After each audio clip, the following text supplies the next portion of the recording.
pretty much what the theory teaches. Theory. It's scientific fact, evolution. So why is it referred to as a theory? They need vast amount of time. Without vast amount of time, their theory completely collapses on itself. It's no different to a fairy tale. In fairy tales, you would kiss a frog and you'd get a prince. This is no different. You know?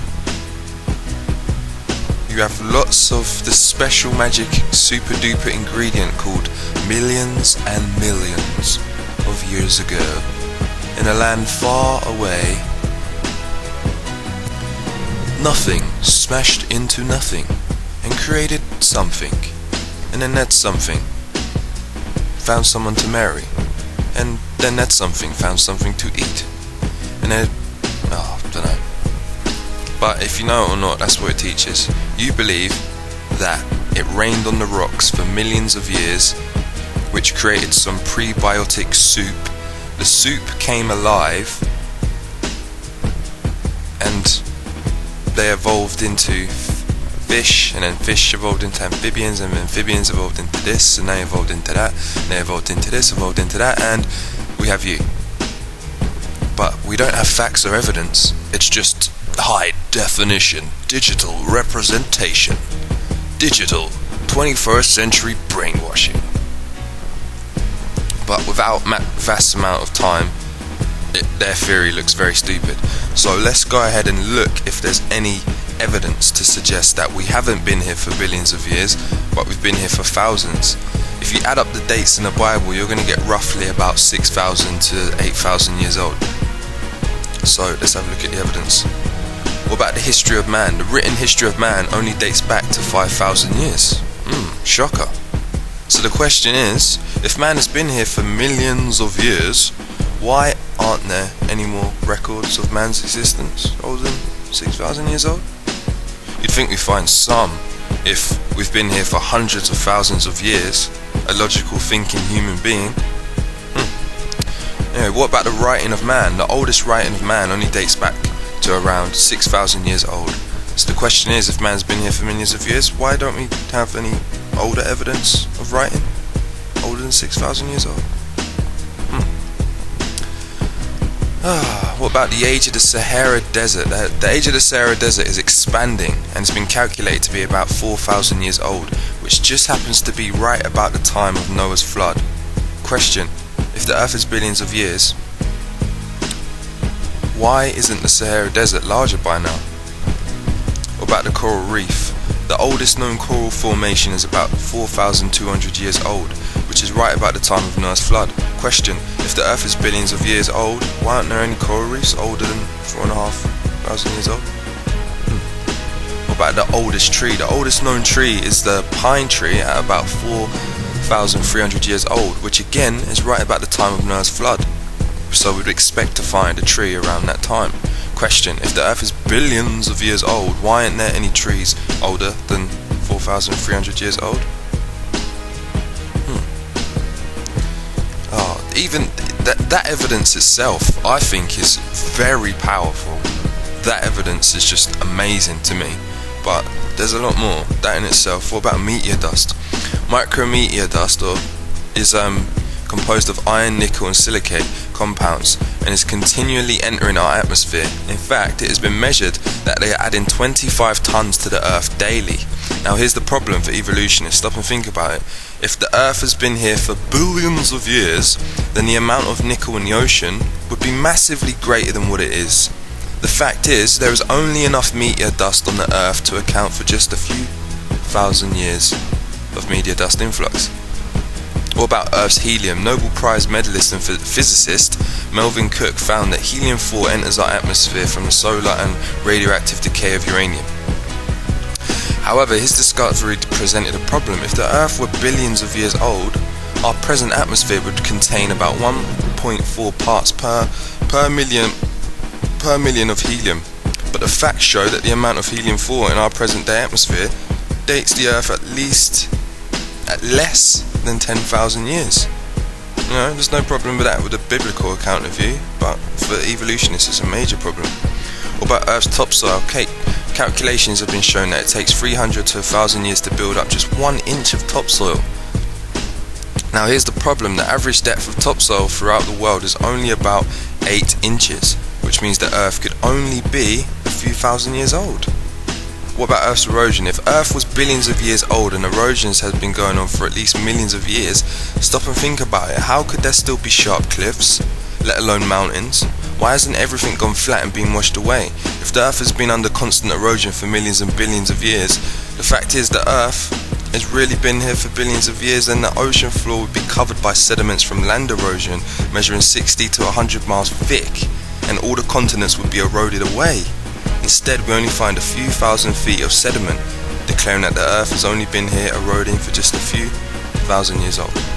About the ocean salt: today's ocean salt is about 3.6% salt, and they're getting saltier every day from the water containing mineral salts flowing off the continents into the oceans due to erosion.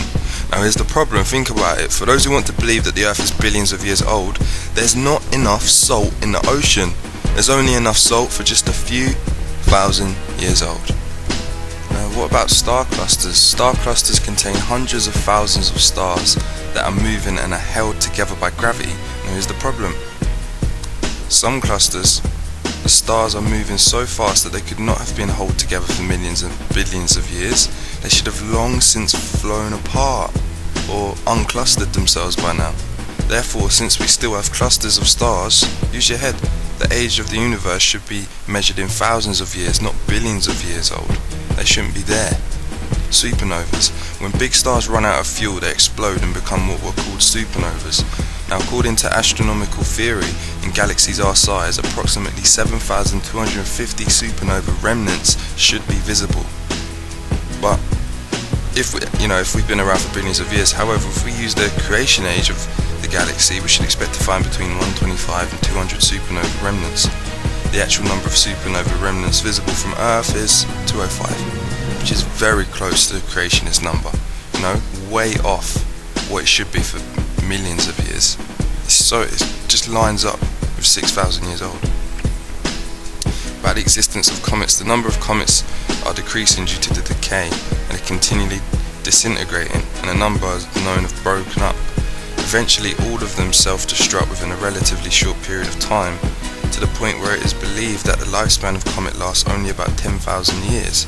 Now here's the problem: if comets only last 10,000 years and the age of the universe is supposed to be billions of years, then why do we still have comets? The existence of comets shows us that the age of the Earth is measured in less than 10,000 years because we still have comets. The amount of hydrogen is constantly being converted into helium throughout the universe. Now is the problem: if the universe were billions of years old, there would be almost no hydrogen left. It should have long since disappeared by now. However, noted professor of astronomy Fred Hoyle revealed the universe consists almost entirely of hydrogen. Therefore, this too shows that the universe has to be still quite young. Planets' rings. The rings of Saturn and Jupiter are primarily composed of amino pebbles in various sizes. Now the problem we have with this is scientists are trying to figure out why them rings are still there. Why? Because if the universe has been here for billions of years, then they should have been evaporated by now. They should have spread it out, but they're still there. They would have been destroyed by meteorites and expanded out. If it wasn't enough for Jupiter's magnetic field, they should have swept them out by now. Furthermore, the rings of Saturn are still distinctly bright, with debris left behind by comets. Should have caused those rings to turn dark by now, but Saturn's rings aren't dark, they're bright, as though they haven't been around for very long. Planets cooling. Jupiter and Saturn are cooling off rather rapidly. In fact, they're losing twice as fast as they're gaining it from the Sun. Now here's the problem: think about it. If they were billions of years old, they should be stone cold by now, but they're not. They're piping hot, as if they haven't been around that long, just like a cup of coffee sitting on a coffee table. If you come in and you see a cup of coffee and I say don't touch it, it's been there millions of years old, you grab it, it's cold. It's quite clear that I don't know, these are still hot. they're not cold. They are hot, indicating that they've just, the universe is young. It's not been here for billions. The appearance of Venus, there's so many more, but I'm going to be able to fit it into the video length. There's the appearance of Venus, the appearance of Mars, Sun's solar winds, the size of the Sun, isotopes on the Moon's distance. What else is there? There's the Earth and oil, precious gas, the magnetic field, Earth's spinning rate, and so on and so on and so forth and so on, proving that the Earth is young, not old. There we have it. Investigate it. Bible says 6,000 years old, and there's so much evidence that supports this, and there is no evidence to support that the Earth's old. This monkey fish frog had butt sex with that monkey, and that monkey had a mutant retard baby that screwed another monkey, and that made you.